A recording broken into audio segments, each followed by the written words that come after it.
It's about getting into schools and talking to young people because, you know, I know that people can change. And it's about talking to people and getting them to understand and perhaps step back from violence and prejudice and whatever. And we just need to work together and keep on the good fight there. Absolutely.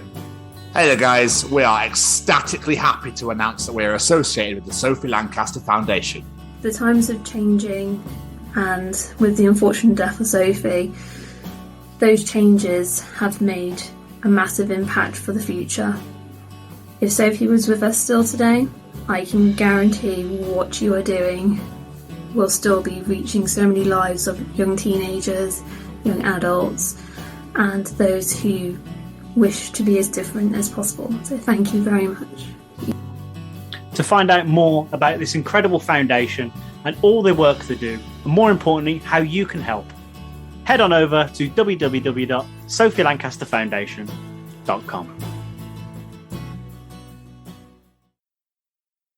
Hey guys, this is Baz Black and you're listening to the Chronicles of Podcast. I am an actor, a writer, director, musician, jack of all sorts. Tom and Jamie are the legends. Make sure you listen, follow them, they're going places.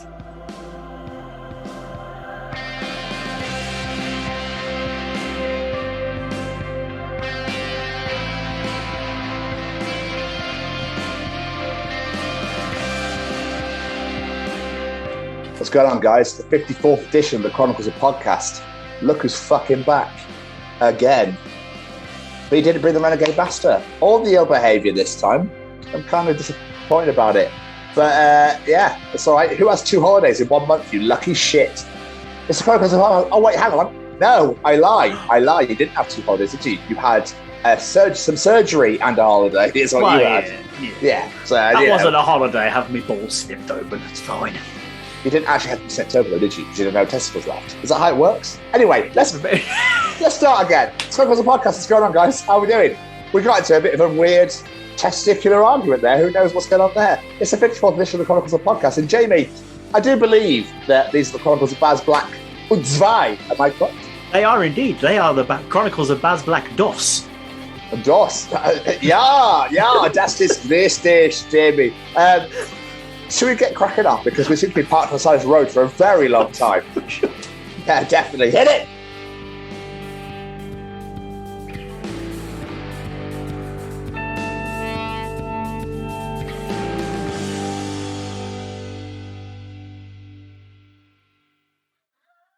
But I do believe we should bring this Irish piece of resistance in.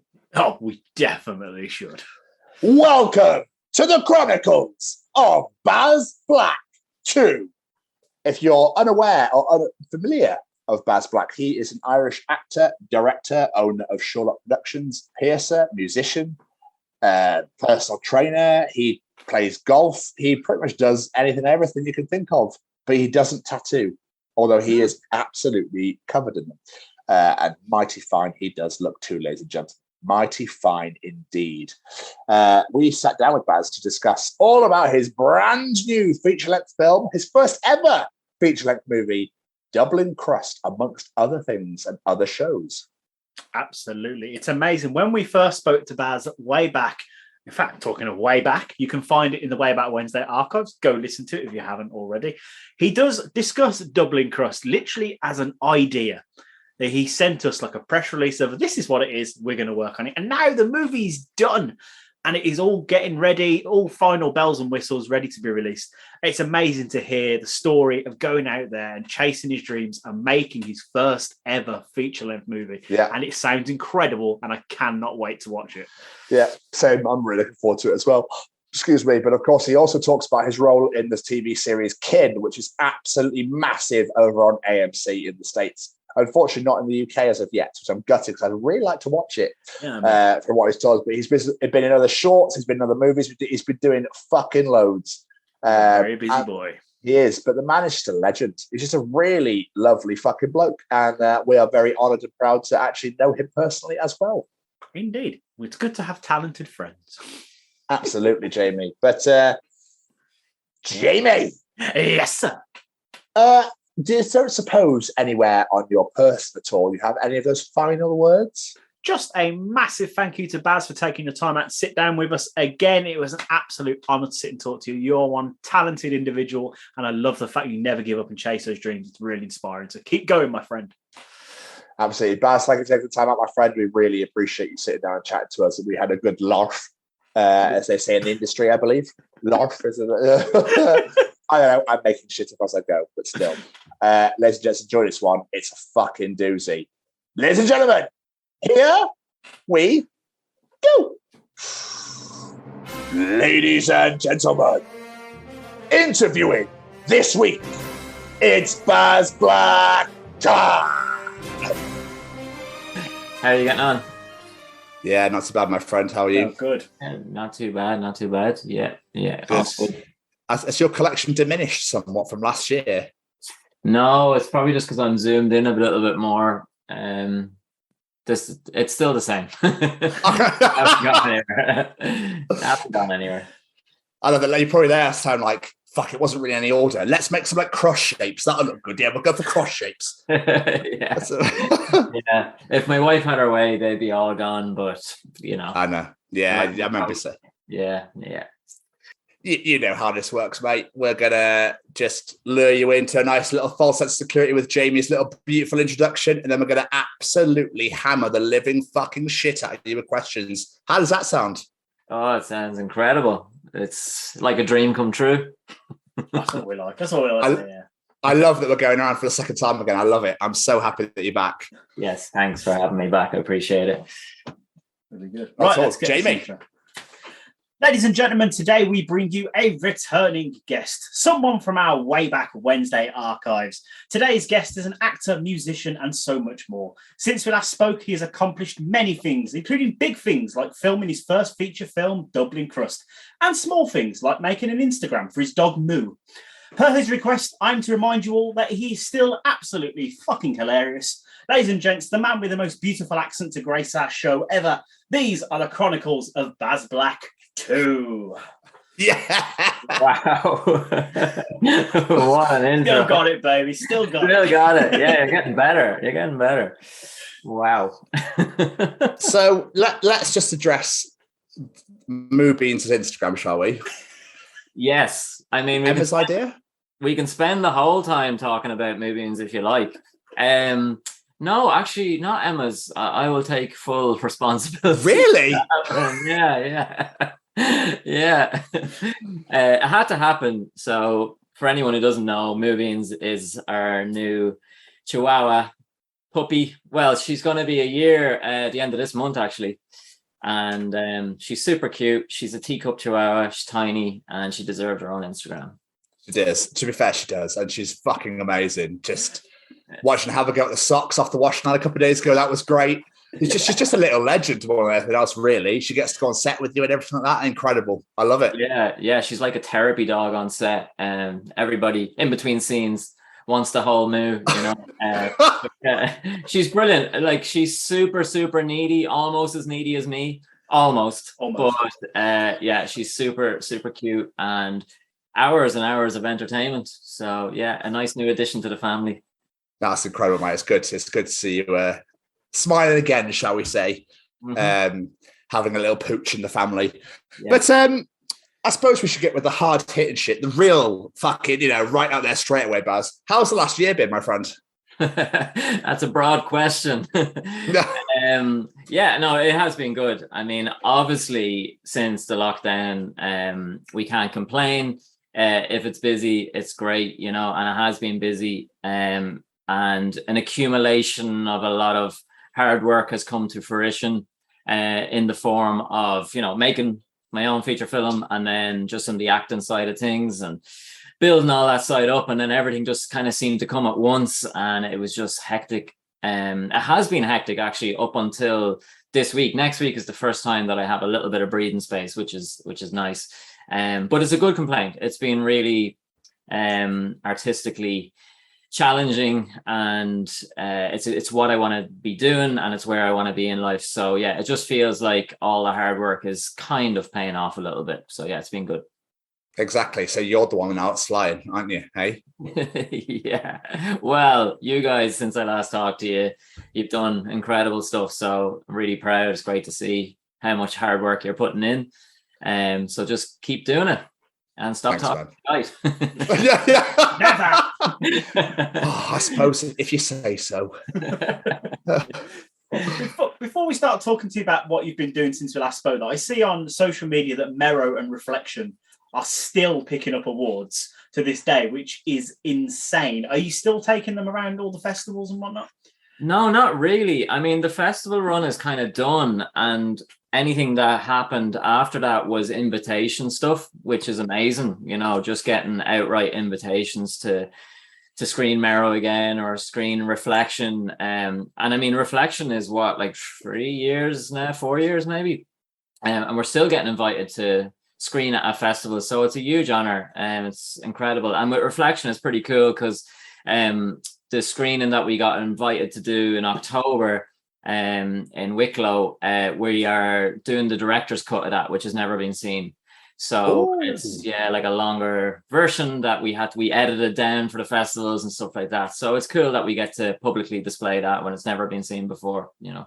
Yeah, Merrow was great. I remember when I saw it, was just like blown away. I loved all the Irish poetry music at the beginning, and at the end, absolutely incredible. It's great little film that is. So yeah, deservedly so again. The fact that they're still picking up awards and that you're still there every now and again going, isn't it got another award? Merrow, best director. So just throw it in there, yeah. I'm just making them awards myself at home. You know? But no, it's incredible. And Merrow, because of the whole Irish vibe to it, which I'm sure I was saying to you last time, it did really well in America as well, which was great for opening doors for the feature film. Now I made loads of connections that I'm going to, capitalize on and stuff like that. So yeah, beautiful. But before we get to your feature film that was made, you did 2 little shorts before then. One was The Hero, which was excellent, but it was top serial daters, right? When are we getting more Jeffrey? That's been requested so many times, which is lovely, yeah. And like Jeffrey happened purely out of cabin fever. There's I did an Instagram video or something of Jeffrey's character. And that's where he started purely. And then I was like, okay, we'll just do this little, short film about him. And I do have another 2 episodes written about Jeffrey, but we will get back around to him because I do like him. It's a really clever concept, though, serial daters, having the really intense, I want to be with somebody lady with the serial killer. So it was just a really clever.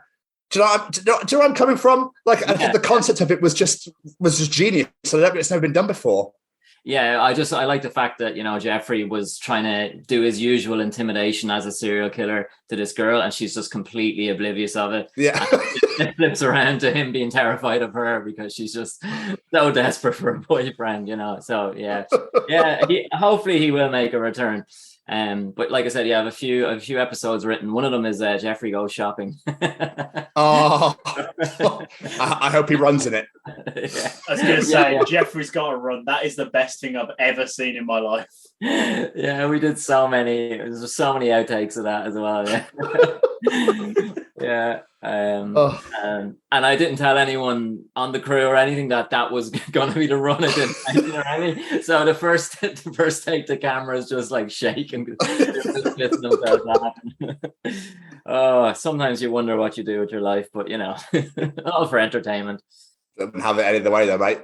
Yeah, exactly. Love it. Anyone listening to this and have not watched this Just Messing series, the serial daters and you've got to go and watch them just for the run. Even if it's just for the run, you've got to go watch them because it's literally the best. I think I rewound that bit so many times. It just killed me off. It was hilarious. But you've got to play quite a few different roles in your career so far. Is there anything you're still wanting to do? Because obviously you've done your comedic side, you've done the stuff you did before, you got Dublin Crust kind of is there still anything you're still itching at? Yeah, I mean, there always is, and any actor who says there isn't is kind of lying to themselves. And obviously with the look and the image I do get, typecast and pigeonholed, and, I spoke about it before. I'm absolutely fine with that. I love playing all those roles. They're really fun to play the bad guy and the gangster and all that kind of stuff. My agents are adamant that they want to get me into a rom-com, and they want to break down the stereotype and the boundaries of what should be, a leading man in a rom-com or whatever. So that'll be really fun and really challenging at the same time. I'm doing a feature film in September with Danny Patrick, who I worked on an amazing feature film last year called Pulsanella, which is it's done now in the editing, so it should be coming out soon. But halfway through filming, he was like, Baz, I'd love you to be in my next film. And I was like, yeah, 100%, Danny, sign me up. And he was like, right, well, bear with me. I want you to play a priest in the 1900s. And I was like, Danny, have you seen me? He was like, just trust me. I'm going to tailor the script to you. When you see it, you'll understand. So yeah, he sent me the script, and it does make sense. Don't worry. He has cleverly incorporated it in. But yeah, it's an amazing werewolf movie. The script is unbelievable. It's called The Mysterious Death of Lord Harrington. And yeah, it's 2 months filming between Malta, Ireland, and possibly New Zealand. There's a few locations being thrown around. Nice. But so something like that, that takes a director to see past the image and, to believe in it enough that he wants you there in this part and making it work, so that's what you need sometimes. So yeah, like getting to play something like that. I mean, I get to play the Antichrist this year, the devil, and a priest. So that's three. That's what we call range kids. Yeah, exactly. Yeah. But yeah, that's cool. I'd love to do more horror, because like I love horror, and you think with the look and the image, there would be plenty of. But I haven't actually done much horror stuff. So yeah, I'd love to do a few more horror films, hopefully in the future.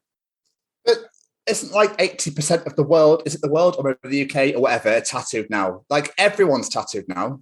Yeah. So I mean, it's been around for a fucking long time, and you think that by now it's 2022. People are all sorts of like genders and everything. I'm not trying to be like. I'm trying to word it in a way where I'm not going to be a prick, basically. Do you know what I mean? Yeah. I just thought that by now people go, "Oh, you tattooed? Okay." Like, yeah, so we've got this role for you. Like, do you know what I mean? It shouldn't even be a thing anymore. Yeah, I mean, it's down to the gatekeepers and, what's kind of expected to be the norm in the filming world. And then obviously you're going to have investors and production companies. And sometimes the director or the casting director might love you and be like, yeah, we want to take a risk on you. And then they take it to the executive producer, who's the one putting up the money. And he doesn't want to take the risk in case, the public don't warm to you and you're going to lose your money. So that's like the business side of it. So just from me working on that side of things, I understand where they're coming from. But at the same time, yeah, I think with the likes of Netflix and, Amazon Prime or any of these online streaming, we are seeing more diversity. We are seeing more roles going to people that's not the standard, which is great to see. So it's slowly, breaking down the barriers, but it's slow. Yeah, but that was what I was trying to get at. Thank you. Yeah. So that D word was flying around. I was like, I know there's a word for it, but my mouth was going faster than my brain was. So I was like, I got what you were trying to say. But so that is a positive thing. But it's just it just comes down to the gatekeepers as well. What they expect. So all you can do is keep on trying to break down the boundaries. Well, I'm sure if you keep going, mate, you'll get there, because we've known you for over a year now, and I would put you in anything. So whether it be ballerina, fucking, I don't know, dancing in Hawaii somewhere in the little hula skirts and the coconut bras, I'd put you in one of those. I'm trying to think of really ridiculous roles. I can't think of a third. I don't know, teacher. A teacher. Okay. Yeah. And they're all in the one script. I could see, well, like an alter ego type thing. Yeah. It's like, by day, he teaches maths. By night.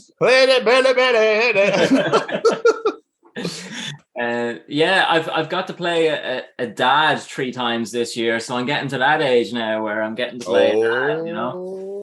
So that's interesting. And what was the other one I did? I've been killed 7 times now.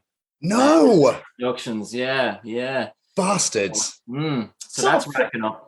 I sort of feel like that's a dream for some actors, though. I need to be killed on screen. On screen, yeah. I think it's Danny Trejo has the record for the most deaths in a film, as far as I know. Yeah, it is fun, and some of them are epic deaths, and you know, it's always fun. My wife enjoys them way too much, way too much. I'm like, she gets all excited. Oh, how are you getting killed? It's like, all right. Tell me something. Thanks. Like, yeah. So we mentioned it briefly last time we spoke to you, but I think we should really get into the crux of why we're here today, which of course is Dublin Crust, your first ever feature-length movie. How was it? Like, what was it like because obviously you had to fundraise and kickstart it. Then you had to get everybody together to film these scenes and then put it on. Then you got to act in it, to direct it, and you did the music for it. And I can imagine it was took up quite a bit of your life, sir. It's just insane. And I knew it was going to be insane, but I just couldn't comprehend how insane it actually was. It was just unbelievable. It took probably 2 months to recover from after we'd filmed it. And you know, the budget went from up here to here to here, you know, and we were calling in every favor and locations, and we just didn't have the luxury of time. It was pure indie filmmaking, but still trying to keep the quality up, even though I was doing 2 days straight, no sleep, no nothing, just going like hell for leather. And the team and the crew were just like amazing. Like I honestly could not have done it without them getting behind the project, you know, because I mean, most people would just turn around and tell you to fuck off, like what we were putting them through, you know, because it's my vision, it's my, you know, my film, and I'm expecting everybody to match my enthusiasm and energy levels. But like, I mean, they pretty much did, and it was a team effort. We got it across the line. The community was amazing as regards locations, letting us use different places. But I mean, look, anybody I tell this to just either don't believe me or just like, you're just absolutely crazy. But we did 32 locations in 7 days. And that was across 3 different counties. So no way. Yeah, it was just absolute, like, I can't even explain how crazy it was.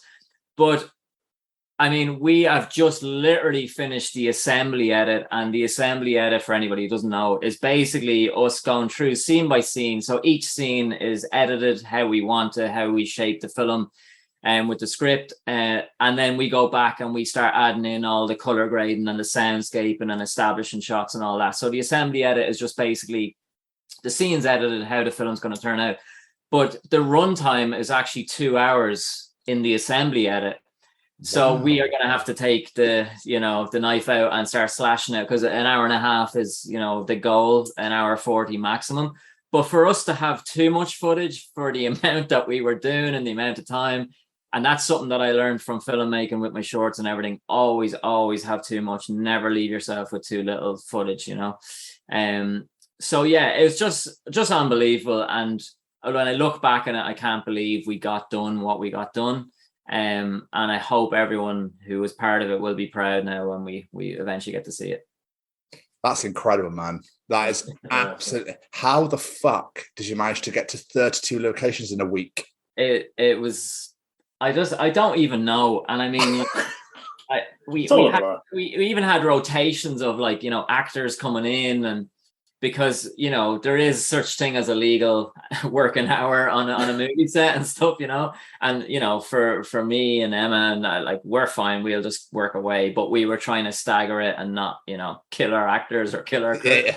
But even having said that, they were all doing like really, really long days and putting in the hours and everything. So they were just there for the goal of the film, you know. This is the only way we were able to do it, and it all depended on locations and actors' availabilities, and we just didn't have the luxury to be like, oh, we'll just shoot that on a separate day, or we'll get 10 of the crew back on that day. We just couldn't money-wise afford to pay everyone. And when you're in indie filmmaking, that's what you have to do. And then, I mean, you have to adapt and overcome as you're filming, because so many locations fell through and people didn't deliver on what they said they were going to do, and you have to just go to plan B and plan C and not panic and, you know, get it done. So yeah, it was crazy. And then we went into the recording studio to record the songs that the band played through the film last week. So that was a massive big piece of the jigsaw that we needed for the edit. So we're looking in good shape now. That's amazing, dude. I'm so proud. Like, from when, you know, it was just an idea, it was just a concept when we talked to you last year, and now the whole thing's done. Like, what a transition. But now you'll see it and you'll be like, oh fuck yeah, that shit. I can see they did 32 locations in 7. I appreciate that. And yeah, like when I was talking to you about it before, and so many people, like always in my life, told me not to do it, told me it was impossible, told me, you know, even when I was pitching, when it got into I don't know if it had gotten in the last time I was talking, it got into the Dublin Screenwriters festival, and part of my prize was to pitch it to 5 of the big production companies, and 3 of them came back and they loved it and they wanted to come on board, but they were like, you cannot make a feature film for under $1 million, you cannot do it. And I was like, okay, cool, you're going to give me $1 million? And they were like, no, you need to go to funding, get the funding, and then come back and we'll come on board. And so we did go to the funding, and they all told us to fuck off, as we expected they would, you know. And that's why so many people then give up, they get disheartened. But there's so many ways and means around it, and you just have to be super clever about how you know, raise the money. And that's the other thing. We're really proud, like everyone got paid, and for a low budget indie film, you know, we tried to make sure that everybody was looked after as much as possible, which is really important process of it, you know. But yeah, I just the footage when we're editing, it's so funny. On the last day, you can just see I'm just like a zombie. I'm just like completely washed out, and I'm in the scene, like, and then I have to snap into the character, but in between the takes, I'm gone, you know. But yeah. It was fun. You're saying this on like 32 locations in a week, no sleep, like location things falling through, money pumping. Did you kind of expect that going in though? Like, it's like, yeah, this is going to be a nightmare, but it's worth it. Yeah, I definitely did, but I just didn't realize how much. And I was under no illusions. And like I said, I mean, the shoot started off as a 3-month shoot, I think, and then it was like, due to the budget, it was 6 weeks, and then we were down to, we'll do it in a month, we'll do it with 3 weeks, you know. And it just kept dwindling, and then we just realized, money wise and location wise and everything, what we needed to do. And yeah, there was about 2 or 3 weeks out where I got what every single indie filmmaker has before their feature, where all you want to do is run away. You just want to be like, this is too much, you know. I mean, pre-production, we were in pre-production for like a year, and the amount of logistics and paperwork and contracts, and like, it was, all that is just so time consuming. And then you're getting down to the nitty gritty of what you actually need to do, and you start like doing out your call sheets and your location and your insurance, and you're just like, all I want to do is just like go hide in my bed, you know. And then you just have to get over yourself and be like, fuck it, remember why you're doing it. So many people told you couldn't do it, so that's kind of motivation to be like, no, we're doing this has to be done. And it had to be done that way, because so many indie features are like, oh, we'll do a Sunday, and then in 3 weeks time we'll do 2 days, and then in 4 weeks time we'll do 2 days. They normally, not always, but they normally fall apart pretty quick, because, you know, you'll have crew and actors that can't make it back, you'll have continuity issues, you know, it'll just drag on and drag on. I knew that we just needed to get it done, and once we got it done, even if it killed us, we have it, you know, and then we can create the film in the edit room. And that's been 4 months of literally every day in the edit room, trying to get it to where it is now. So damn, man. I'm really excited to see it, like really looking forward to it, because I think all this time that you spent on it, I think it's going to be so worth it in the end. Like, buzzing for it, man. Yeah, I mean, you have to come to the premiere. VIP, of course, you know. Oh, sir. I'm in. We're in. We're down. Cow's in. But obviously, sorry, JB, go on. You go. I was going to say, just thinking, like we're talking about this film, for people out there that haven't listened to that original interview we did with you, first off, why the hell not? But second, what is Dublin Crust? What is it all about? Let's sell the people on it that aren't aware. Yeah, I mean, Dublin Crust is basically, I've been a punk drummer all my life. I played in loads of bands, but one in particular was a band called Mongo Horn, who were never famous but notorious. So we used to sell out every venue, but we also used to get barred from every venue because the singer Eddie is just an absolute lunatic. So it's very loosely based on that band, but it's an accumulation of other bands that I was in and just the music scene in general. But the whole point of the film is you don't have to like punk music or even be into music to like it. It's a story of redemption. And basically it's about the band have split up 10 years and we revisit the characters' lives to see where they are now. And basically their lives have fallen apart without the band. And I've ended up in prison. I played the drummer Bonehead. I've ended up in prison and I'm getting released from prison after 5 years. And I go about trying to reform the band. And I do that through Eddie's girlfriend, because Eddie absolutely hates my guts because it was completely my fault that the band broke up in the first place. And then basically my intentions for getting the band aren't entirely clear. So there's loads of subplots going through it. It's a drama primarily, but it is a black comedy. It's quite a dark, comedy.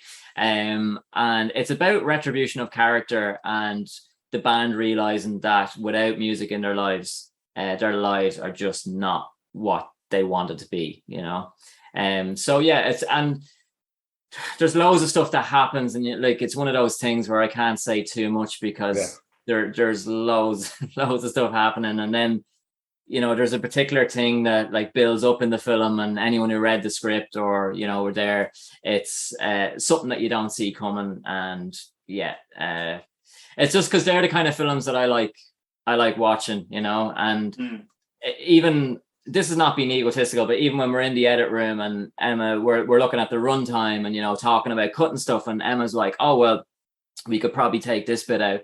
And I'm like, well, no, not really. And when it gets to the scene, she's like, oh, okay, that's why they did that, and that's why they did that, and that's why. Then I'm like, yeah, it fucking is. No, you know what I mean? It just there's loads of intertwining stuff, and if you were to rewatch it, because I like watching films like that, you're like, oh, okay, that's why they were doing this or doing that, So.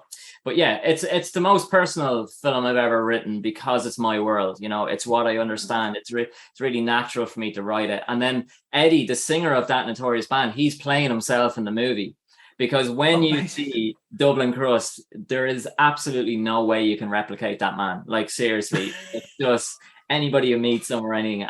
And he really, really nailed it, because obviously, he's not an actor himself. So it was a big risk, and it was a big ask, to ask somebody to, step up to that level. It's such a scary place to be. And what I wanted was the naturalness of it. There's nothing worse than if he's trying to start to act, but like, honestly, he just nailed it. And Andy, the guitar player of that band, he plays himself in it. And then Joe Rooney, who is Father Damo and Father Ted, he plays the bass player. So he's just incredible as well. So I was just really, really blessed with how it turned out as regards the band, and it was the right decision not to try and get an actor to try and replicate Eddie himself. Yeah, smart moves. But so Baz, what actually did you do? So you directed, yeah? Yeah. You starred in it. Yeah. You wrote it. What else did you do? You played the music in it. Yeah. Or you drummed. Yeah. What else did you do in that film? I mean, like I had Nicole and Emma were my two ADs, so they were incredible as regards as all the other stuff that needed to be going on. And then I needed to trust somebody that when I was in the scenes, because it's so hard to be the director when you're in the scene as well. So really needs to rely on them. And then Aidan and Andrew, who were the gaffer and the DP, they were incredible as well. They were just like inside my mind of what needed to go on and happen. But then, like, you know, you're like the director on the film and all that. I was still loading up cars at 5 a.m. and like, you know, transporting stuff and picking up people. And, you know, there's no airs and graces when it gets to that stuff. You know, you can't just sit back and just expect everyone else to just do the work when you're on such a tight budget and, you know, that kind of environment and set. So yeah, I was kind of like jack of all trades as well, and trying to get it all done and then handling all the logistics and all that kind of stuff. We had one major disappointment where we had an amazing location of a car sales room, like a proper car sales room, all glass, amazing. The deal had all been done. They were going to meet us at 2:00 on the Sunday. So showed up with 30 cast and all our crew, all waiting, no sign of them, ringing them, emailing them, where are you? 3:00. So we'd already lost an hour, no sign of them. And then it's like, okay, they're not coming, plan B, you know. And luckily my brother owns a print shop close enough. And I was like, let's just get the keys, let's go to a shop, we can make it work, you know. And then we had to go and like just recreate everything. But things like that, it's just really, really, you know, soul destroying when somebody has promised you to be there and you this amazing location. And it's not like, oh, well, we'll come back next week and fill in it, you know. There is no next week. Yeah. You know, we didn't have the resources for that. So yeah, there was bumps along the way, and then fighting the elements as regards weather and, you know, just logistics and all that. But like I said, we got through it and we got what we needed, which is the most important thing. Excellent. I'm so fucking proud of you, dude. It's going to be great. It's awesome. It's going to be so great. The question is, would you do it again? Oh, if you asked me that 2 months ago, I'd be like, not a chance. But, and then like even inspiration wise and motivation wise, I was just completely spent. Like I just had nothing.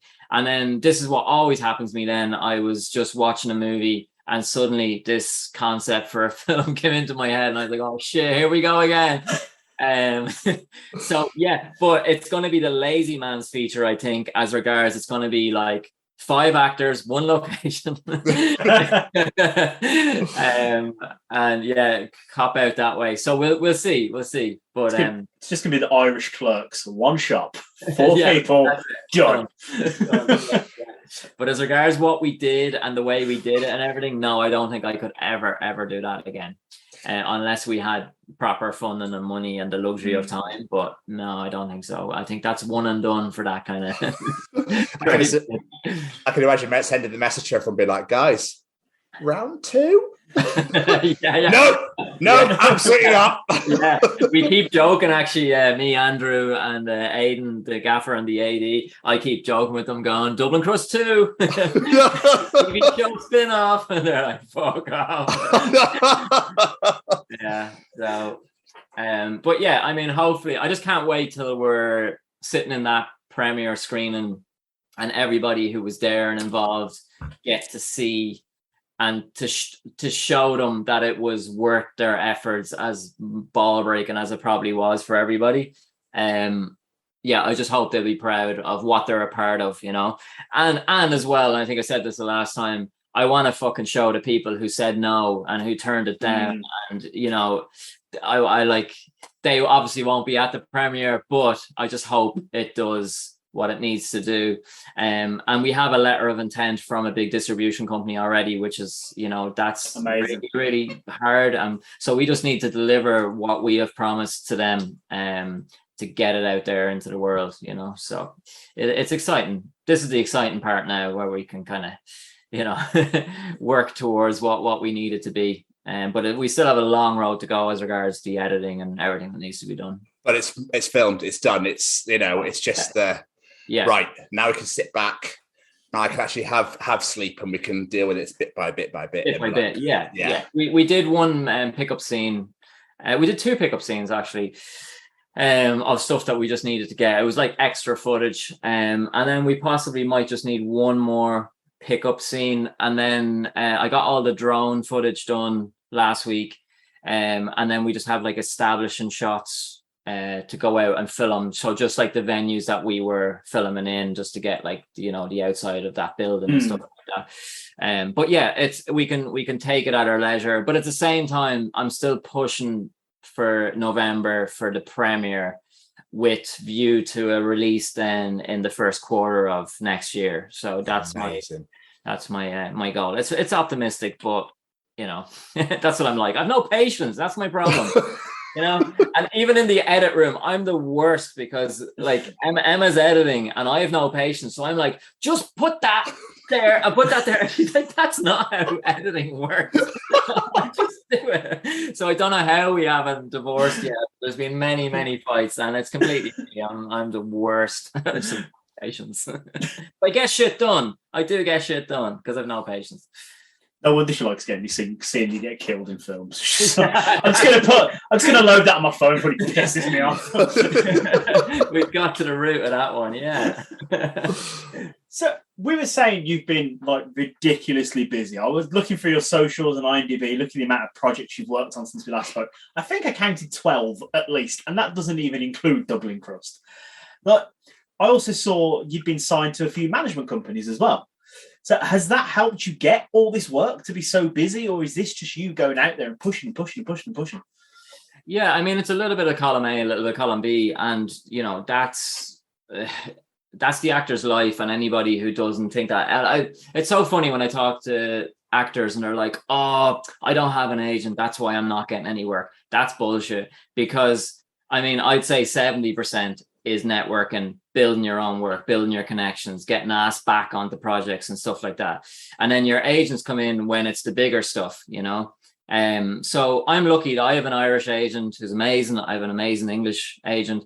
And then it was actually through Kin, season 1 INBD, because Kin is actually number 2 network show in America at the moment, like season 1, wow, which is incredible. So, and I am just back on season 2. So, you know, getting back onto that is amazing. But the American manager, that's where he found me, and he reached out to me directly, and we had a meeting and he signed me, which, you know, getting an American connection like that is awesome. So what he's doing is he's lining up loads of meetings for me with the intention to go out to LA and just, you know, start meeting these producers and casting directors and trying to, you know, get in there. It's such a tough business out there, as you can imagine. But yeah, as it's that, and it's making connections with directors and other actors and stuff like that, and just not being an asshole on set. Like seriously, I just can't even explain enough, you know, how that will get you work. It's such a small industry. Your name's just going to crop up so many times. It's all recommendations and stuff like that. So it's a combination, and that takes years and years and years of work. And again, if you're talking to somebody and they're like disheartened after a year of trying to be an actor, you know, it's just like it's a 20-year progress, you know. And that's what I meant of, it feels like all that work is just kind of finally just starting to pay off a little bit this year, you know. At all. It's nuts. Like I say, like 12 things in a year. Like it's insane. But yeah, was this your decision to sign to management, or did they approach you? So yeah, they approached me. The American one just reached out to me, and then we had I think it was a 3-hour meeting initially, and yeah, just signed there and then, and has been like working really hard behind the scenes. So yeah, that's amazing. And as regards, yeah, the projects, I mean, so many of them had gone away because of COVID, so they were coming back. A lot of them are directors that I've worked with on other projects before. And yeah, it did get to a stage there where there was like so much going on, and I had to like compartmentalize my brain as to what I was doing that week. And I was doing a theatre show, Luke Corcoran's new play, like last week, and that was amazing. Then to go from theatre and then back onto screen, I was back on Kin then 2 days later. So getting, you know, the best of all the worlds coming around. And then I did freak out. I was on a a film down in Wicklow in Ireland that week, and we wrapped at like 11 p.m. or something on the Sunday night, and then I was back on Kin at 6 a.m. the next morning, and I literally physically had to get that script and like place it in the bin just for my own brain, just to be like, okay, that script is done, and now I need to switch over a gear. And that was the first time ever as an actor where it was literally like an overnight thing, where I had to go from one character straight into another character and try and, you know, reach where you needed to be. So I definitely freaked out a little bit with that, I'm not gonna lie. That's what I was going to ask about, though, because obviously you've done all these different projects. You're going from project to project. Your memory to remember all these lines must be insane, especially along doing all the Dublin Crust stuff at the same time. Yeah, well, like that's one thing that I struggled with was line learning, and because like I've really bad anxiety on that kind of stuff, and the lines would terrify me. And it was when I was in Bow Street Acting Academy, and Jerry Grenell, and he's worked with Heath Ledger on Joker. He was his acting coach, and Robert De Niro. So I was like blessed to, you know, get teaching from him. And one of the things he said that really resonated with me was, he was like, just always remember, the script doesn't own you, you own the script. And basically it's taken the power away from the script, because if you're like, if that has the power over you and you're like, shit, I need to learn these, you're retraining your brain to be like, you can read it and you can be like, I already know this. Like, I own this script. Like, the words are there, but this is fine. Like, this is, you know, so I don't know if I'm explaining it right, but in my head, it just took the power of the script away and it gave you the power, you know? But yeah, it really like, and my anxiety going from that to Kin, like I was a fucking mess, and I was really annoyed at myself because I promised myself I wouldn't get like that again, because I'd been like that on Into the Badlands and stuff that I'd done years ago. And yeah, it was a big scene that I was going into, and I had only gotten the script for Kin on the Wednesday, and then I was working on that film to be there on Monday, and I was leading the scene, you know, so I was leading the dialogue, and there was a lot of, you know, conversational stuff going on. So yeah, it's tough. It is really tough, and I did find it really tough. But then once I did the first take, I was fine, you know. I was like, that's why I was so annoyed. I was like, I shouldn't have let myself, you know, because I didn't enjoy the other film as much as I should have. And I don't think it affected my performance on that film. But as regards the social side of it, I was very quiet. I was very reserved, because any minute I had, I was learning the Kin script and trying to keep the other script in my head as well, you know. So, and I said as a director afterwards, then I explained, I was like, listen, man, I was just a bit freaked out, you know, I had so much going on in my head. But it's just a learning curve as an actor, you know, especially when you're on these high network, you know, time is money. There's no luxury of being like, oh, can I just do that again? Or, you know what I mean? And it's like, there's like 100 casts, and if you mess up, you're wasting their time. And you're working with like seasoned actors, and so the pressure is really, really on. So but yeah, we got through it, and I was fine in the end. I was just annoyed at myself a little bit with that. I suppose you'll get moments like that, won't you? You can't be on your A game all the time. Yeah. So I mean, did you ad lib at any point? Did you just go and then you're like and then just like other words came out instead? No, and you can't do that on those shows, which is the scarier thing, because it is literally word for word for word. And the reason for that is that they do the subtitles for all the territories, and they literally follow the script word for word. So if you're saying a different word, then they have to pay somebody to go change that word subtitles. So, and I knew that from season one, like, you know, you literally have a script supervisor, and it's like, but I remember there was a line on the first season, and it was like, I mean with any of your lot, right? I mean with any of your lot was the line. And in a Dublin accent, which I'm doing in that, Dublin people will always go, nah, I mean with any of your lot. And they always say, nah, I mean with any of your lot, which is no, I mean with any of your lot, but they say nah. And so I was doing like, no, I mean with any of your lot. And she's like, oh, sorry, there's actually no.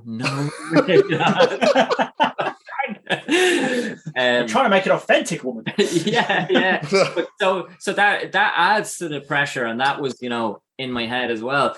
And then, I mean, on the other film, I mean, I had pages and pages and pages and pages of dialogue. And because I've OCD, I literally didn't miss a word. And I wasn't worried about it. I knew it. I wasn't like overthinking it. It was fine. And then you go to the big network show and it's word for word. And you just start getting in your head of like, this kind of robotic naturalism of it. But yeah, it's all learning. And then when you do something that's that high pressure, it makes everything else seem so much easier. Like, honestly, you used to be scared about the other things, and then when you've done something like that, you're just like, oh, the other things are fine, they're easy, Yeah. And you said with Dublin Crust there, I swear to God, like I was so busy and we were going through scenes and everything like that. I remember on one of the Friday nights, I think it was, and I was like, checking, all right, what we're doing for tomorrow, and then I was like, oh fuck, I have like 6 pages of dialogue tomorrow. And I wrote it, but doesn't mean I know it. I was like, oh shit, I have to learn my own words, And because if you're not getting them right, then you're throwing your other actors off for their cues and stuff like that. So you can't just go making it up, So yeah, just because you're right, it doesn't mean you know it. It's definitely one bit of advice I'd give you. It's a shame you can't be like, I've just decided to make an edit to the script. It's fully professional. I know what I'm doing. I am the director and the writer. Yeah, guys, okay? pure improv. This is what my whole plan the whole time. Yeah, exactly.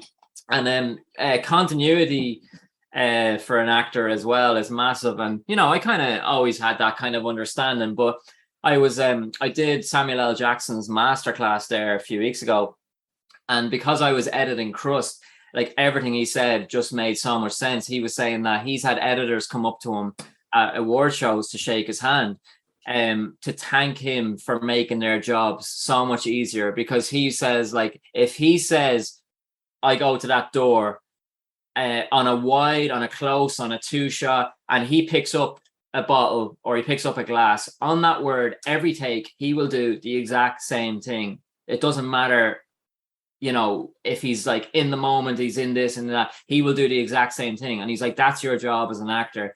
And editing has given me such a perspective and an insight into that, because he was saying as well, he's like, an actor will be on their close-up, they're after doing their wide shots and all that kind of stuff. Now it's just their face, they're just on their close-up. So the actor's thinking, well, there's no need for me to pick up the glass. Why would I pick up the glass? It's just on my face. And then he's like, well, what happens to your shoulder when you move? What happens to your natural reaction? And when you're in the edit room, that becomes so clear. Any little minuscule movement that doesn't match stands out like a sore thumb. And it's such a lesson for me as an actor. So from Dublin Crust, and then obviously just listening to Samuel L. Jackson and stuff, I'm just going to make sure that every single time I do the exact same thing. And it's like, do not give them a reason to cut away from you. And we've had to do it so many times in Dublin Crust where we're cutting away from actors, and you can be doing the best performance of your life. You can be crying. You can be like Oscar nominated shit. And if your continuity doesn't match up, there's no way that we can edit you into the scene. We're going to cut away from you to the other actor. And Samuel L. Jackson's like, never give them an excuse. He was like, always be on your point and you will get more screen time. And it's like, that's just amazing advice, That's awesome. I love that. Yeah, I like it as well. But yeah, so being behind on the editing side as an actor, it's just invaluable, just learning these kind of things to not give them an opportunity to cut away from you, That's awesome. Yeah. But we've referenced it, we've gone around the bush about it. We probably should talk about Kin, the AMC series of Charlie Cox that you were in season 1 and now going to be in season 2. I'll be completely honest, hand on heart, I haven't watched it yet, but I did watch the trailer and I am going to go watch it because it looks fucking amazing. I'm a bit annoyed at myself that I haven't already watched it because this is incredible. Why have I not watched this? But for those unaware, what's the show about? So yeah, it is honestly incredible. Peter McKenna wrote it with Kieran Donnelly, and the script is incredible. The way it's shot, as regards cinematography, it's just so, and it won so many awards for how it's shot. It's like absolutely beautiful, and the actors and the standard of it is amazing. So yeah, it's basically your gangster film, 2 rival gangsters, and one's a core family that are being outweighed by bigger drug dealer and trying to push them out. And then kin, you know, family. So it's about family and blood being thicker than water, sticking together and fighting against the bigger drug dealers, trying to push them out of their territory. But there's loads of, obviously, you know, that's just a general synopsis. There's loads of story, and it's a real character driven, you know, you actually care what's happening to these people. And yes, they're drug dealers, but if you can make people care about even drug dealers, you know you're doing a good job. But yeah, just amazing actors and really cool storyline. So I was just delighted to be asked back. And who is it you play in the show? Jed Delaney is my name. And yeah, you were saying you haven't watched it, and it's like I said, it's number 2 in America, and it's huge in Ireland. It's doing really well in North America and all over the place, but they haven't yet done a UK deal. And so I'm hoping now they will, and then, you know, the UK will get to experience it, because any of my UK friends haven't seen it or stuff like that, you know, so hopefully it will. So yeah, I play Jed Delaney, and basically in the first season, I am the one that's supplying the family, so the Kinslers, I'm supplying the drugs to them. And then Eamon Cunningham, who is the big bad boss, he basically is threatening me to say that if I'm dealing with the Kinslers, or anybody is dealing with the Kinslers, we're going to be wiped out, you know. So I'm kind of caught in the middle of between the two of them. So then season 2 then just kind of carries on that story. Obviously, I can't say you know what's happening or any of that kind of stuff, but yeah, like I said, just. And then Peter McKenna again with this script is just going to blow people away. Yeah, it's really, really good series. Hopefully we'll get it soon, because I really hope we get it, because it looks amazing. But how did you get the part? Was it just classic audition, or were you approached? Yeah, it was Louise Kiley is a massive casting director. And she's gone global. Like, she's an Irish casting director. She cast Normal People and all these massive big shows. But I actually auditioned for, I think, 2 other characters for Kin, and then Jed was the third one. And yeah, it was just your classic audition. And there was months then I didn't hear anything, and just presumed didn't get anything. And then I got the call for it. So yeah, I was delighted. And like I said, yeah, just to be asked back then for season 2, which is a first in my acting career, to get a season 2 on anything. It's really, it's a proud moment. He's not been killed off yet. But I was watching the trailer, and the question on, I imagine, everyone's mind, like, as an outsider, I thought it was pretty good, but I'm not on the inside, and I need to ask you this question. Charlie Cox's Irish accent, yay or nay? Yeah, brilliant. Yeah. And it's so hard, like, you know, because they sometimes they'll go like the diddly eye, you know, top of the morning to you, you know, or far and away, and, you know, that kind of thing.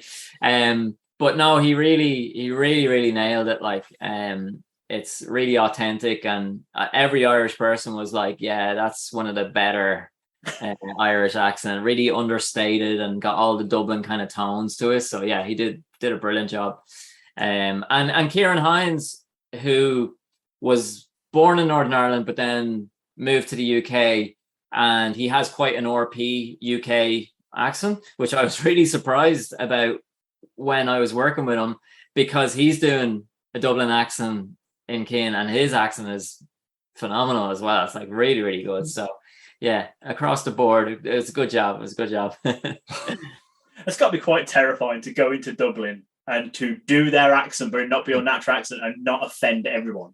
Yeah. I was thinking that. Yeah, the pressure of doing that, and it's kind of a known thing where the Irish accent, not many people get it right. You know, they have an idea of what the Irish accent is, but they just don't execute it. You know, it's the same with any territory or country or whatever. You're watching somebody from your territory that's not from there, and you'll be like, no, that's not how we say that, or, you know, you can't help yourself. But Charlie did a great job, and so did Ciarán Hinds. I sort of feel like the Irish accent and the Scouse accent, it's like there's that line where you're either taking the piss or you're doing a good job. Yeah. It's getting that line. Yeah. It's a hard line to get as well. Oh, Tom, I felt like I cut you off then, so I was giving you. No, you're good. I was going to change the subject, so I'd wait and see. So that's why so, Baz, right. Let's start from the beginning, shall we? All these things you've been in the last year. So you mentioned, is it Pulcinella? Yeah. What's this all about? How did this all come about then? I'm going to go through the list of the things you've been in, if that's okay with you. Well, Pulcinella was one of those right place, right time kind of things, because I signed with my new UK agent, and I think 3 days later or 2 days later, she got me this part. Oh my God. And I was like, this is the right agent to sign with. And basically what it was, somebody got COVID and dropped out, and she had cast a few of her actors to Danny. And then Danny came to her and said, listen, got COVID, dropped out. Who have you got for me? And then she was like, well, I'm after signing this guy. He, his look is a little bit, might not be what you're thinking for and all that. And then Danny was saying, he sent her my link, and he was like 100%. Yeah, I love it. He's in, So that's how that happened. So 3 days later, I was like packing my bags to go work on a feature film, which was amazing. And then getting to work with Danny and Alison, the producer, is honestly one of the best sets, most fun sets I've had.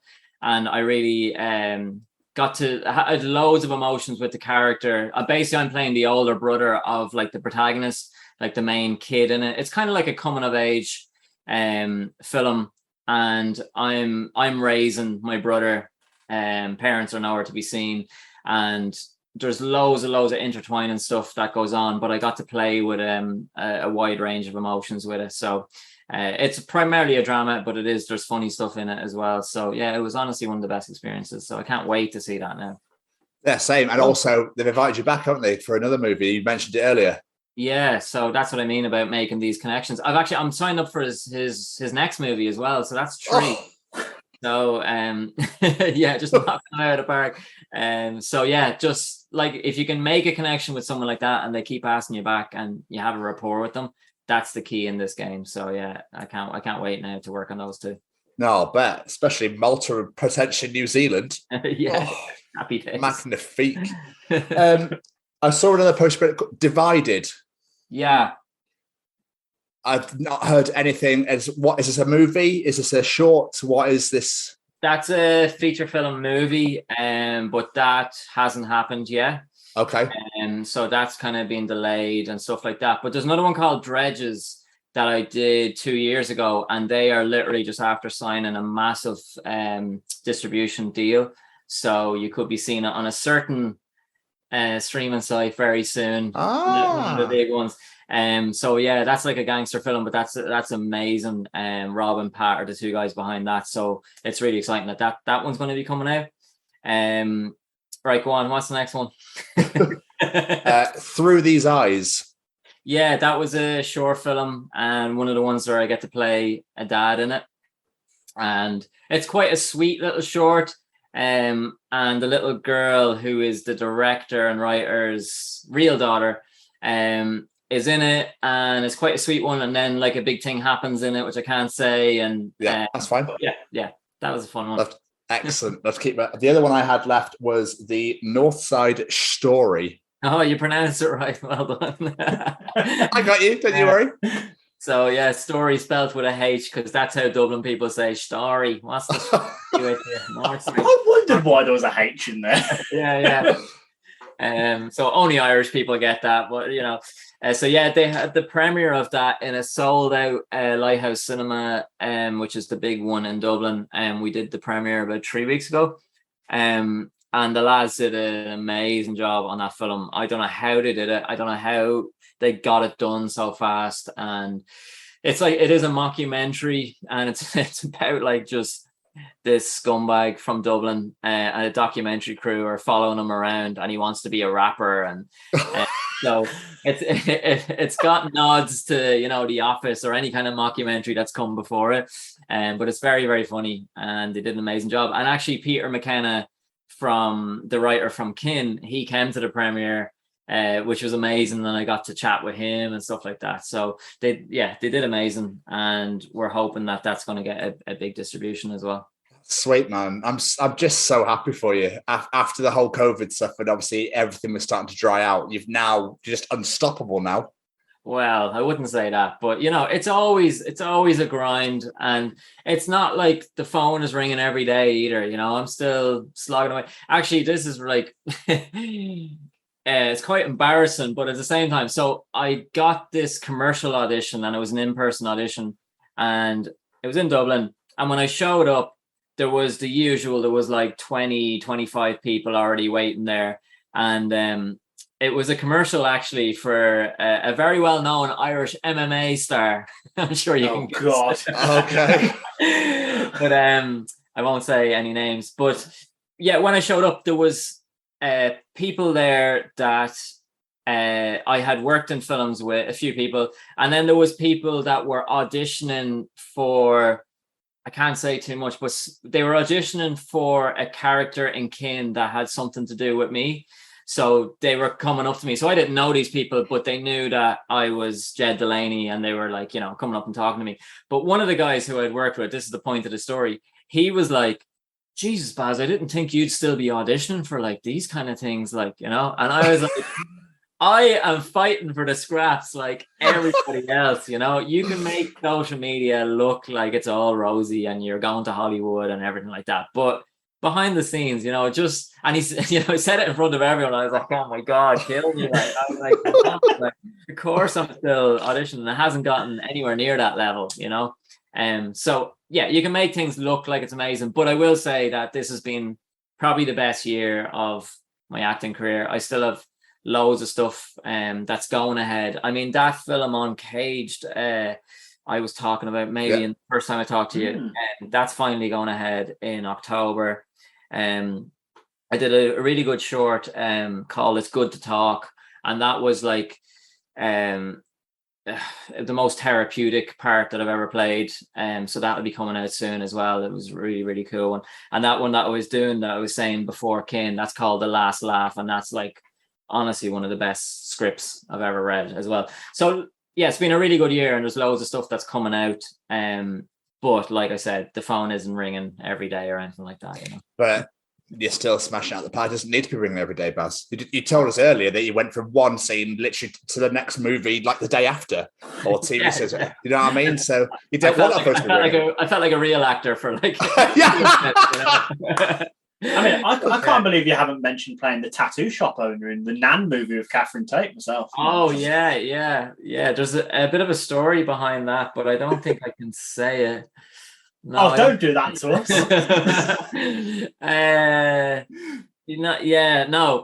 What can I say? That was meant to be something bigger, and it turned into something less than I thought. Okay. For certain reasons and stuff like that. But yeah, I can't actually say. But anyway, yeah. It just made me laugh. I was going through IMDb, and it's like all this like really like amazing thing, and it's like the Nan movie. It's like, what? Yeah. It was a fun experience, and it was great meeting Catherine Tate. There you go. But yeah, it was just meant to be a bigger thing. There was another feature film I did called Suit Hung Tied Tongue. I hope I got that right, because I always get that wrong. You did. I wrote it down too. Oh, you wrote it down, yeah. So is behind that, and that's something that is like so original, and it's such a statement on our society at the moment, and the way it's shot is really gonna push buttons, and I love that about him. That's what he wants to do. It's a statement on how our society is, about government control and what happens if the government lose control and stuff like that. And it's all very stylized, and so that's going to be. I was delighted to be a part of that. I can't wait to see that one. Yeah, I can't wait to see just from what you just said. Yeah, it's just like anarchy, Anything against the government, Tom's in. Yeah. But then, like, he did it really well, because he takes it from both sides. So it's not just all anti-government, and we want to kill the people who are representing authority. because then it's like, well, those people who represent authority, yeah, you may not agree, but they still have families and children who love them, and you're attacking them. So what is the knock-on effect of their personal lives? You know, so it's really interesting, and I like that about it, because he was like, it'd be so easy just to be pure, you know, anarchy against the government, but he's like, he wanted to explore the other side a little bit as well. So yeah, I think it's going to be really interesting. That is really interesting. I'm looking forward to that. One question I really wanted to ask you, Baz, was why did you go blonde? Wow. Was it for a role? That's a question. No, I'd love to say it was like to be cool, but no, I mean, I had my hair every color growing up that you could name. I was pure punk, you know. I got expelled from school and kicked out of school because I used to always do it. But this is being honest without like oversharing or whatever. I was going through a really, really bad like mental health, like really took a dip, which I do, you know, every now and again, not as often as I used to, which is amazing. But yeah, I really was just going through like a shit time, and I was like, you know what, I just need a change. I just need to do it. It was nothing out of vanity. It was nothing like that. I just needed to do something. And that's what I settled on doing. But then the usual, you know, I did it, put up social media posts, obviously asking for it. And then, you know, nobody knows that that's the reason why I'm doing it for. And then, of course, all the abuse and the slag and the, you know, the thing. And it's like, okay, cool, I can take a slag and it's fine or whatever. But then, you know, all the hate started coming through and you're like, it's just, yeah, it's back to square one. But that's the reason for it. So what a strange question to ask, but there you go. You got do you know what? It gave me a real Lost Boys feel. Yeah, because I did it for a Lost Boys shoot years ago. Actually, I did a photo shoot. Okay. And I'd done it years and years ago. But I was actually only saying to my mother there recently that she didn't know this, but me and all my friends, we used to bleach our hair with Parazon, with bleach. Has anybody done this or heard about this? No. Dude. What? Yeah. Why?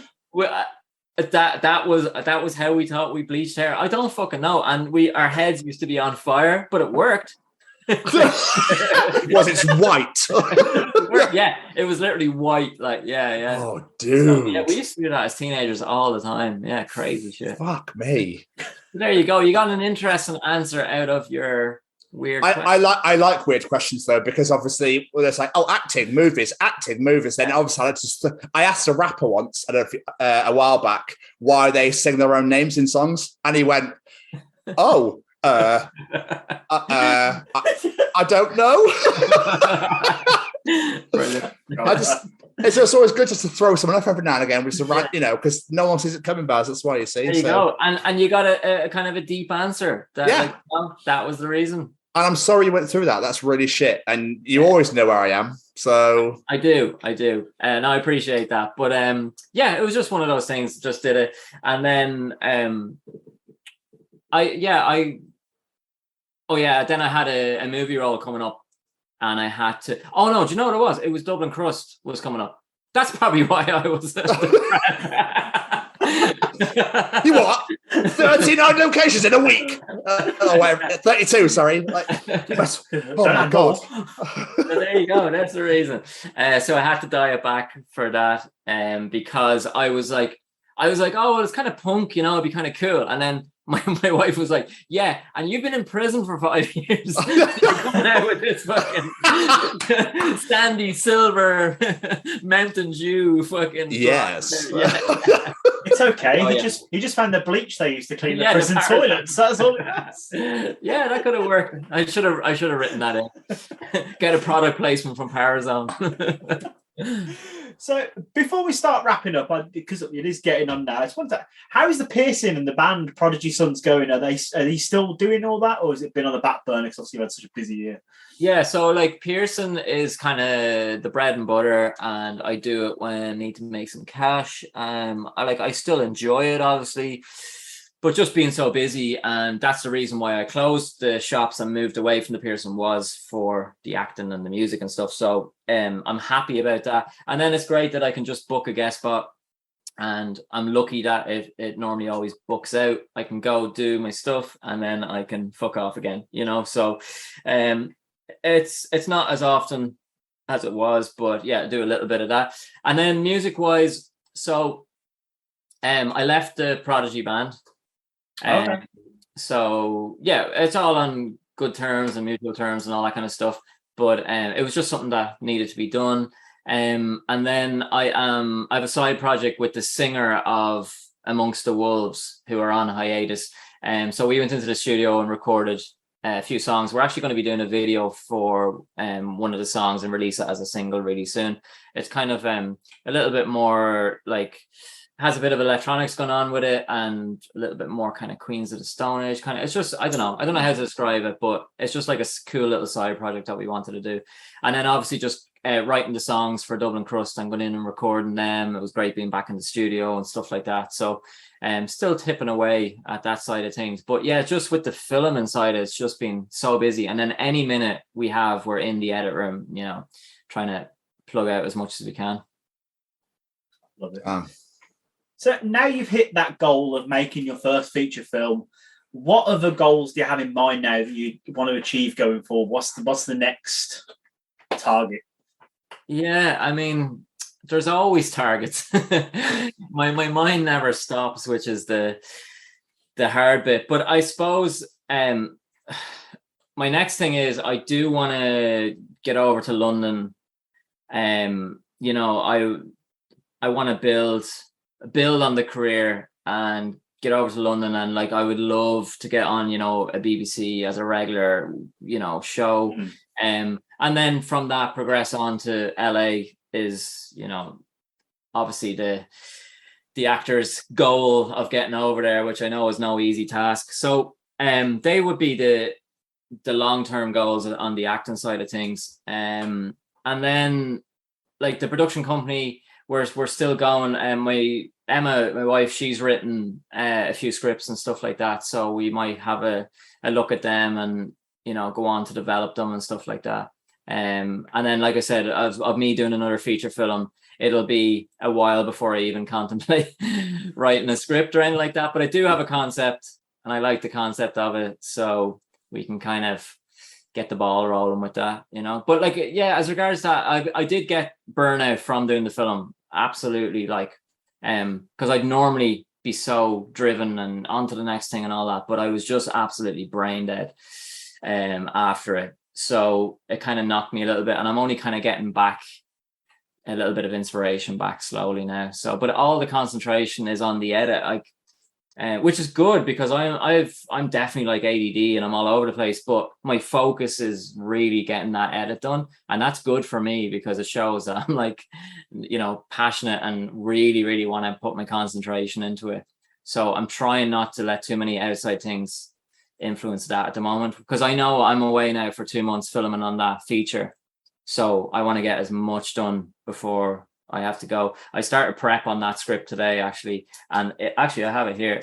It is a beast. Oh, chunky like, boy!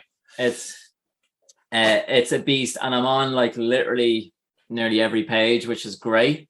But the dialogue is like 1900s. It's very dialogue heavy. It's like a massive challenge, which is amazing. But at the same time, it's like, oh fuck. So. Yeah, that's pretty much it. Yeah, I'm looking forward to hearing you try and spell it. Thou dost compare to thine. There you go. You got the job. Yeah. But yeah, looking forward to that. And there's a few names attached to that one who I can't say, but if I get to work with them, it would just be incredible. So yeah.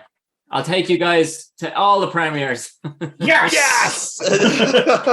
But of course, if you get your feature out as well, that also should open more doors because people go, look what he can do. Look what he can fucking do. Yeah, well, yeah, hopefully that will be the... Fingers crossed. Yeah, fingers crossed that will be the goal. And like I said, just showing people, yeah, like you said, what you can do, or the ones that didn't believe in it or didn't think you could do it, just be like, well, yeah. Oh yeah, right over here. What I couldn't do, this here, yeah? This on this big fucking screen. Yeah, couldn't do it apparently. That's the one. Yeah. Yeah. Can you hear me? But what I absolutely love though, Baz, and I think I said this the first time we spoke to you, is like, you're so inspirational because you've set all these goals in your mind and you just knock them all out. 12, 13 projects in a year, as well as making a movie and signing up all these other things and recording music and editing and doing everything. Like last time, I believe I said you were practically a juggler because of the amount of things you could do. And you're still smashing it a year on. And it's incredible to see where you've come in that 12 months. If I had a hat, I'd tip it. But I'll tip my headphones. There you go. It's phenomenal. I do appreciate it. And it is a lot of hard work. But there's so many people that will just talk about doing stuff. And it's just because I don't have the patience. They drive me crazy. They'll just talk about it. And I'm just one of those people that's just proactive. And I'm like, no, let's just get it done. And you can go A to B, whereas some people go to A and they have a look at D and then they have a look at F and all that faffing about that's not needed. It's just like, this is what you need to do.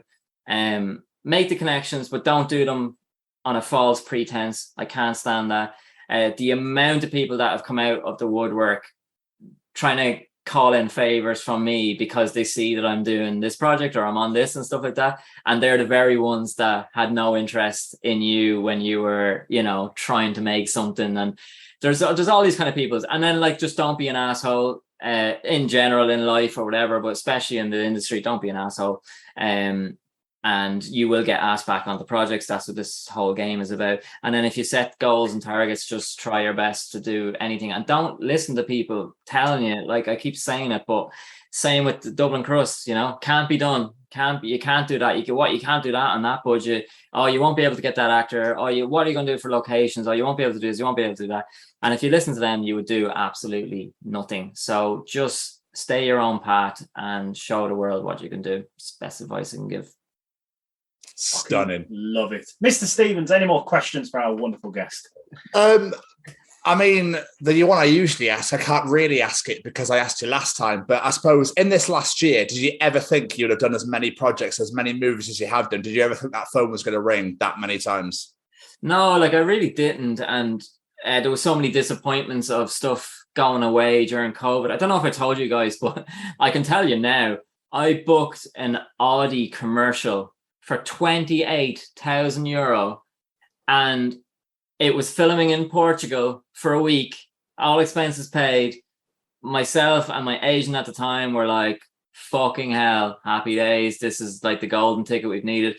And it was during COVID, and then they were like, oh, we're just pushing it to next month, and then we're pushing it to next month, and then we're pushing it to next month, and then it just went away. Never happened. So there was so much of that, so many things moved, so many disappointments. And then you're skeptical whether these things are going to come back or, how soon they're going to come back. And so just to be doing anything after that, as an artist, you're just, grasping at whatever can come true.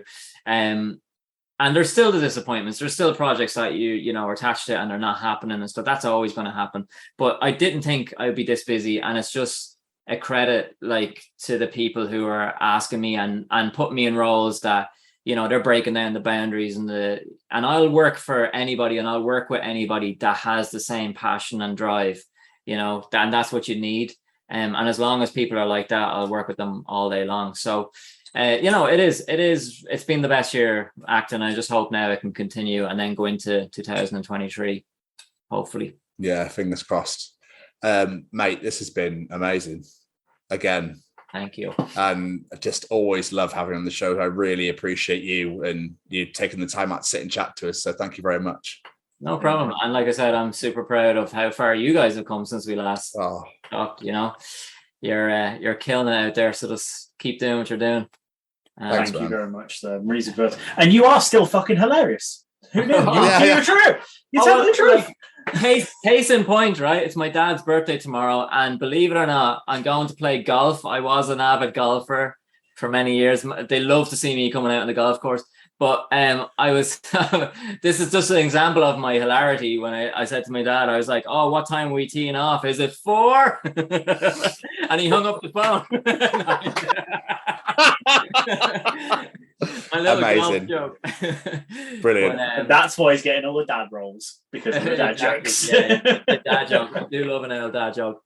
But yeah, that's it. Go check out Serial Daters for the run. Yes. Oh yeah, absolutely. Is there any social medias, anything you want to plug at all for anyone to go and check out? Well, Instagram is my main port of call. It's Baz Black Piercer, and then off that there is links to the Dublin Crust Instagram page and our production company Sherlock Productions, and then Moobeen's Instagram. Yes. Get involved. You need to go and follow that. Yeah. But yeah, that's it. And any movie makers, filmmakers that want to connect or advice or anything like that. I was actually teaching workshops to teenage kids for acting, which is incredible as well. And such a nice opportunity to be able to pass on anything that I've learned over the years. But the door is always open for any kind of advice, and just give us a shout. Beautiful. I love that. That's amazing. This has been so much fun. Thank you so much, mate. It means the world. Thanks a million, guys. But as have an absolutely incredible evening, my friend. Thank you so much again. An absolute genuine pleasure. And I'm really looking forward to watching everything you've been in and watch where you're about to go in the next year or two. Can we do number 3 from the premiere of Dublin Crust? Yes. Fuck yes. Yes, we can. Yes, we can. And get all the actors on and stuff. Yeah. Oh, yes. Oh. Absolutely. That's a done deal. Cool. Okay. I'm holding you to that. It'll be our We need first to ever, improve our equipment. it's going to be great. No. I'll send the contract on to you guys. Yeah, perfect. Look forward to it. You've got our email, yeah? Yeah, I think so. All right. Nice. Have a good one, mate. Take care of yourself. Thanks, guys. Bye-bye. Yeah. What an incredible conversation. And it's always good to talk to a man who has an Instagram for his dog. Oh, yes. Moobeenz. You need to go and follow her right now. She's fucking amazing. Absolutely. What an amazing individual. So talented. And yeah, we cannot wait to see Dublin Crust. It sounds incredible. Absolutely. And hopefully you all enjoyed listening to it as much as we did recording it. I could definitely tell that for a fact. All right. Is this thing on? Well, howdy doody, everybody. This is Braden Berry from Say We Can Fly, founder of Stay Cozy Clothing, your one-stop shop for the coziest, most fashionable hoodies, t-shirts, and more. Gosh, Mickey. That's right, folks. And we're proud to say that we are now sponsoring The Chronicles of Podcast. Ouch. Hosted by Tom and Jamie. Like, you can get 10% off, man. That's right, Shaggy. Just use the special code, The Chronicles, at checkout. Oh, boy.